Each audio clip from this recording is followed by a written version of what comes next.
আমি সৃজিতের হৃদয় ভেঙেছি এমন মন্তব্য করেছেন রীতা ভরি।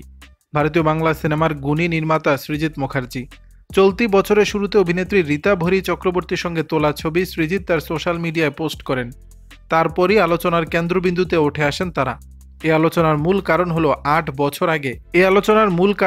৮ বছর আগে প্রেমের সম্পর্কে জড়িয়েছিলেন এই জুটি। দুই প্রাক্তন মুখোমুখি হয়ে পাতা ঢাকা সেই গল্প বাইরে টেনে বের করেন। কয়েক মাস আগে আলোচনা হলেও দুজনেই মুখে কুলু পেটেছিলেন। অবশ্য সৃজিতের সঙ্গে প্রেম বিচ্ছেদ নিয়ে কখনো কথাও বলেননি রীতা ভরি। স্ট্রেট আপ উইথ শ্রী পডকাস্টে হাজির হয়ে এ নিয়ে কথা বলেন এই অভিনেত্রী। রীতা ভরি চক্রবর্তী বলেন, আমি এ বিষয়ে কখনো কোথাও কথা বলিনি। সৃজিত যা ইচ্ছে বলুক, ও একটা পাগল। আমার কাছে ও এরকমই। ও আমার খুব কাছের। আমরা 7-8 বছর কথা বলিনি।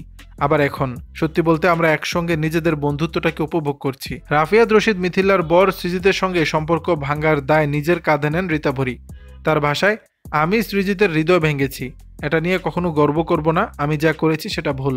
অনেকগুলো বছর ভেবেছি ও আমাকে ঘৃণা করে। আমি বিস্তারিত বলবো না, শুধু এটুকু বলবো, যা করেছি আমার ভুল ছিল। ভুল বুঝতে পারলেও সৃজিতের সঙ্গে যোগাযোগের সাহস পাননি রীতা ভরি। দর্শক, বিষয়টি নিয়ে আপনাদের মতামত জানাবেন নিচের কমেন্ট বক্সে।